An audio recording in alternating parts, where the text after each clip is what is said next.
2014 was a big year for the Monsterverse as it introduced a new Godzilla movie that would flesh out a cinematic universe full of monsters that would give Godzilla a tough time and eventually prove in being one of his allies. From the cunning and big brain Kong, the cute and loyal Mothra, to the demonic three-headed dragon from space, Ghidorah, the radioactive giant lizard amphibian thing has had its fair share of help and competition regarding its royal spot as the king of the monsters. But the latest and arguably most dangerous enemy came in the form of a mechanical doppelganger of Big G himself, Mechagodzilla. For those that have seen the movie, it might seem obvious that Mechagodzilla beat Godzilla and would have likely killed him if the axe-wielding monkey didn't save him at the very end. And you might be like, well, why is this even a topic? Isn't it obvious that Mechagodzilla would have won anyways? Well, not exactly, and I do believe that the battle would have certainly been a lot more competitive.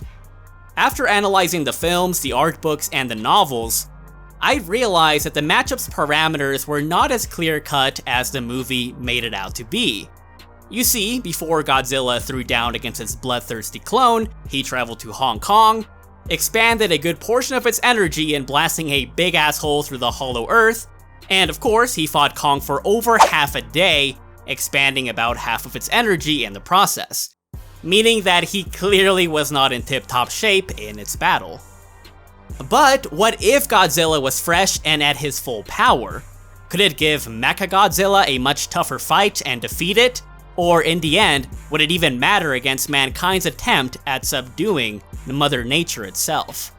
Well, let's go ahead and find out the answer coming up. For this scenario, there are two routes we have to take in this matchup. One being the analytical route where we look over the monsters and their capabilities, i.e. who is more powerful, who is faster, more intelligent, and of course, more deadly. The other route would take a look at the monsters and their context within the story on a narrative scale to see which of the two monsters has more influence within the plot, the characters, and the overall beliefs and ideals within the verse itself.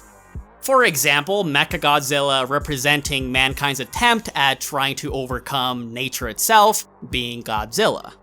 Oh! Somebody! Oh! He needs some milk! Okay, so let's begin with the nitty-gritty, the overall capabilities of the monsters themselves. Godzilla has been rocking out and fighting other kaiju since the Permian era, and ultimately survived a mass-scale war that wiped out large numbers of its kind, leaving him as a sole survivor of the species. To protect the Earth and her ecosystem, he set out to defeat the Mutos and their mother, Muto Prime, and with a good degree of help from the humans and some nuclear juice, he was able to eradicate most of King Ghidorah once and for all, becoming more powerful in the process. Among the dozen-plus kaiju species in the franchise, Godzilla has been constantly referred to as being the alpha and king of the monsters, which clearly has weight as he likely scales several times above a typical kaiju. Because right after his battle with Ghidorah, several titans came to the charred battlefield with the intention of killing our lizard friend, which is further confirmed by the official novel. Although the number is different within both mediums, between 5 and 7 titans wanted to roll up to Godzilla, but due to his chatty nature and power level, he made many of them bow down and accept him as their new alpha. He was obviously still freshly amped by Mothra during this time, but he likely retained or surpassed that level of power anyways, because, I mean, his eyes glow even when he's not firing an atomic breath, and he was clearly able to move much faster as he showcased in the battle with Kong. As the years passed, Godzilla became more powerful, durable, and much faster, but he was unfortunately unable to use his capabilities to their full extent in the final bout with his evil clone due to his battle with Kong, which he did end up winning with some difficulty despite Kong, using his own energy and energy from the Hollow Earth as well. Mechagodzilla was conceptualized and built by Apex Cybernetics ever since Godzilla's first appearance, with the ultimate goal of becoming the top dog not only amongst the Titans, but amongst the world that no government or army would dare to oppose. Although the mech itself was completed using Ghidorah's biotelepathic skull with the human pilot being able to control it, it wasn't able to operate properly until it received a sample of the energy source in the Hollow Earth that the Titans and Godzilla himself used to survive. Walter Simmons, the CEO of Apex, revealed that the energy signal and its powerful scale were near equal to that of Godzilla's, meaning that even without counting the cybernetics and the weapon elements, Mechagodzilla in essence already had comparable life force and power to the real Godzilla. According to the art book, the facility that held Mechagodzilla was built with the concept of a ceremonial cult layout that would essentially siphon off and capture the death energy from whatever, skull crawlers or, thing Mechagodzilla killed during testing. The idea was that the essence or the energy from whatever Mechagodzilla killed would be distilled and be put back into Mechagodzilla to make it more powerful. This wasn't directly showcased or mentioned in the film, but the arena was designed with that in mind, implying that Mechagodzilla may have also gotten additional power boost. Alongside its super durable, flexible, and metallic shell that withstood multiple strikes from Godzilla and Kong, Mechagoji is equipped with a super powerful red energy beam, plasma-powered punches, and most importantly, a sinister and violent aura due to Ghidorah's consciousness taking over and merging itself with Ren Serizawa's own consciousness, who in their own ways wanted revenge against Godzilla. And because of all of this mental commotion, this created a new personality, one that was not quite entirely the AI, Ren Serizawa or Ghidorah, but something in between or a combination of all of them. Due to his rocket and plasma-propelled physical strikes, he was able to hit much harder and much faster than Godzilla and counterattack with ease, as he ducked and weaved out of Godzilla's attacks several times cleanly, meaning that he analyzed Godzilla's combat style very quickly. He's also equipped with razor-sharp blades that were so nasty that they could have cut through Kong and Godzilla. Not to mention, its energy pool had levels that went beyond the ordinary and its full potential, and its analysis has suggested uncertainties from the quantum level up, inferring that conceptually speaking, its energy attacks would have been in a weight class well above Godzilla's. He is considered the ultimate titan after all. And once again, yeah, Godzilla was not at full power and, he was, pretty exhausted, but there are numerous statements that infer that it might not have mattered that much.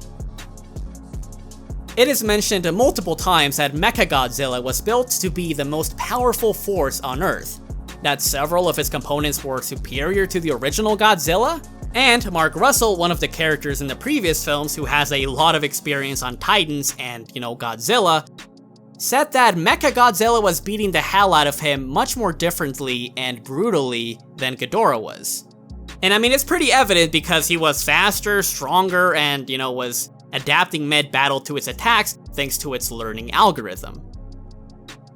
Something very interesting that I found within the art books is that the people who worked on Godzilla's model had implemented the combat styles of real-life animals into it, with Godzilla resembling bears due to its, rip-and-tearing close-quarters action, Rodan resembling an eagle due to its acrobatics and, talons, and King Ghidorah resembling bears and Komodo dragons, which I can certainly see because Komodo dragons, when they fight each other, they use their very strong necks and upper body strength to basically grapple each other into submission, which is similar to how Ghidorah used its really powerful neck muscles to basically bat and choke out Godzilla, and it also showcased very nice agility by getting the hell out of dodge from Godzilla's point-blank atomic breath, which I could see being demonstrated to an extent within Mechagodzilla, as he was also able to duck and weave out of Godzilla's attacks.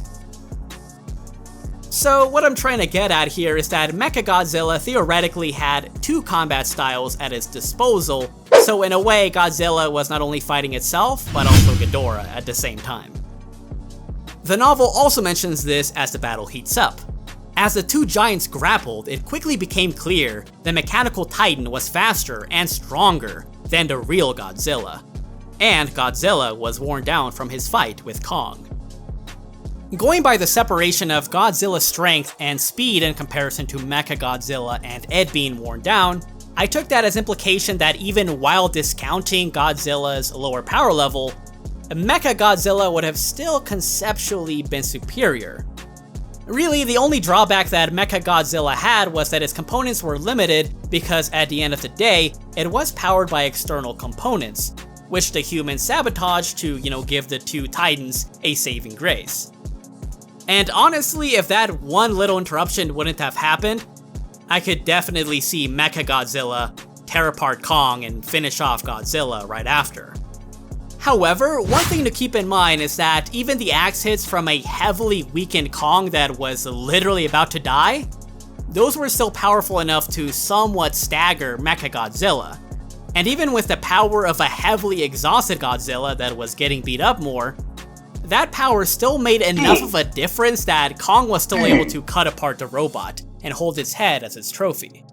The real question is, would a full-powered Godzilla's blast do as much if not more damage to Mechagodzilla than the axe hits from a weakened, formerly nearly dead Kong that had the power of Godzilla's heavily decreased atomic breath? It is complicated, but I would think that a searing conductive material that is glowing would be more effective than the heat or the blade by itself, so basically the attack type would be unavailable to Godzilla in the normal matchup. Generally, I don't think it's far-fetched that Godzilla's full-powered atomic breath would do comparable if not more damage than these weakened axe hits, because according to one of Mechagodzilla's designers, he said that although its armor can endure short bursts of the attack, it really cannot endure a long, prolonged atomic blast. Then again, Mechagodzilla is fast as f***, so it could likely get out of harm's way. But yeah, the point is, the battle is not as one-sided as you might have thought before. Plus, in the film's commentaries and featurettes, Adam Wingard, the director of the film, does have skepticism at certain points regarding if Mechagodzilla could have really killed Godzilla within the battle at some points. And although he does infer that, yeah, Mechagodzilla is, superior, he didn't think the battle was one-sided or that Godzilla didn't have a chance at all. He really visualized the movie as being competitive. And he expresses this pretty well in an interview.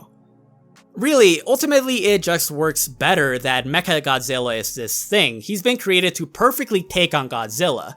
Maybe that doesn't necessarily mean that he is stronger than Godzilla, but he is able to be one step ahead, and you also have to consider the fact that Godzilla has just gone through 3 rounds with Kong, where he exercised his nuclear breath to its absolute core, and so he's pretty worn down at this point.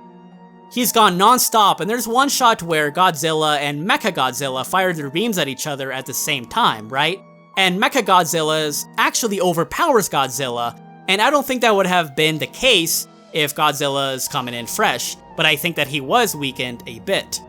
Regardless, even while we're counting the drawbacks that Godzilla had, which yes, they are pretty significant, Mechagodzilla's arsenal is just so nasty because, he was essentially adapting an agile titan with the malicious intent of mankind and Ghidorah, the durability and firepower of Godzilla, and with the flexibility and close quarters capabilities of Kong. Overall, making it quite hard for Godzilla to win even when we are just accounting for the raw capabilities of the titans themselves. But what about the narrative elements regarding both creatures in regards to the plot and the characters? What then? The movie doesn't really mention it, but the novel greatly expands on Ren Serizawa's views on Godzilla and how much the project meant to him as he worked on it in attempts to live up to and eventually surpass his father's legacy.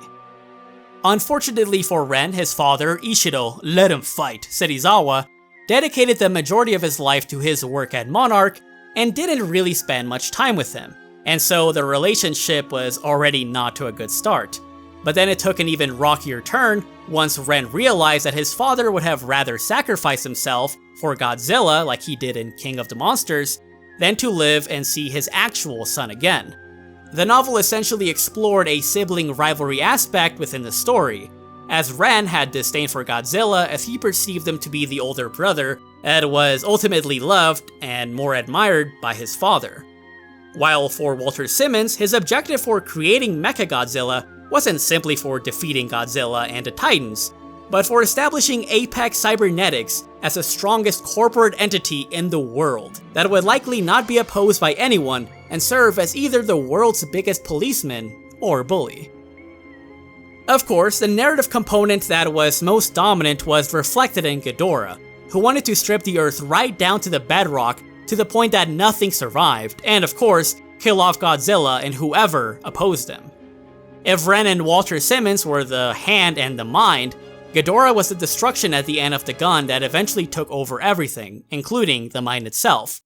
In essence, Mechagodzilla becomes a tool for revenge and redemption for three characters, all aiming to kill Godzilla off for different and similar reasons. Godzilla may not be the friendliest creature around, but in comparison to the majority of the Titans, he has a deep and ancient relationship with humans and most notably, deeply cares about the Earth and its ecosystem. When it came to wiping out the Mutos and Ghidorah, many casualties were suffered indeed, but the body count would have been far higher if it wouldn't have been for Big G's intervention.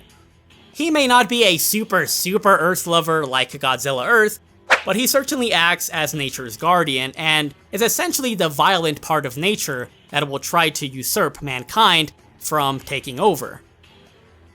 Although Godzilla was first presented in the anti-hero / villain spotlight within his first appearance and was eventually morphed more into a hero, the writers for Godzilla vs. Kong wanted to showcase him as the violent beast that would make the audience empathize more with Kong and cheer him on, despite his massive disadvantages. So in a way, thanks to the plot leaning more in favor of Kong, Godzilla was already at a disadvantage plot-wise by assuming a more villainous role. While Mechagodzilla is more linked to or represents extinction, pseudo-sibling rivalry, revenge, and capitalist dominance. I think that even if we were to not count the raw capabilities and power of Mechagodzilla, right, like we said, he wasn't as powerful as Godzilla, he was outright weaker, even then, I think Mechagodzilla would have more weight in the narrative scale of things. Obviously, Godzilla can be argued to represent many other things, right, like I wouldn't doubt it. But to keep it simple, I would say that between both characters, I perceived Mechagodzilla to have more complexity, more contrast, more conflict, and more sides to the dice than I saw within Godzilla. I'd say the battle ultimately comes down to who can get the most critical hits in the fastest, because Godzilla, although he has an impressive stamina tank, Mechagodzilla could run for 24 hours thanks to its seemingly boundless energy pool. In conclusion, after going through everything, I would say that Mechagodzilla would win in the end with mid-difficulty, but it would certainly have a much more challenging battle, and I would say that, like, out of 10 battles, I could see Godzilla pulling through at least 3 to 4 of those. I do believe that Godzilla could bring it closer if he fought Mechagodzilla in the sea, where it is more comfortable, and could take advantage of Mechagodzilla's crazy bulk, that would make it slower. But of course, the metallic demon was equipped with underwater technology, so unlike with Kong and Ghidorah, Godzilla would have had to fight someone who is also well suited to aquatic combat. Godzilla's underwater combat style could compete more with Mechagodzilla because he would have the agility and death roll of a crocodile with the raw power of a bear. Unfortunately, he would still face the problem of trying to pierce through the armor of its nemesis. Really, the only way Godzilla would be able to win more than 5 out of 10 battles, or at least start solidly overpowering Mechagodzilla, would be if it received the burning app that it showcased by absorbing Mothra's life force, which would very likely heavily damage and vaporize portions of Mechagodzilla's armor, because the atomic pulses that vaporize Ghidorah would logically be far stronger than a sustained atomic blast, which according to Mechagodzilla's designer, could likely damage him. But yeah, what do you guys think? Do you believe Mechagodzilla would have won regardless of Godzilla's energy state, or could have Godzilla pull through in some way? Please let me know if you enjoyed the video, and thank you very much for watching. Apparently, 64% of people who watch my content are not subscribed, so if this clicks with you, please be sure to hit that subscribe button to help ya boy out. And please check out my other Godzilla, SCP Foundation, Invincible, Bleach, and Dragon Ball Z content if you're into that kind of stuff. Thanks so much for watching once again, and I'll catch you thotties next time. Peace out.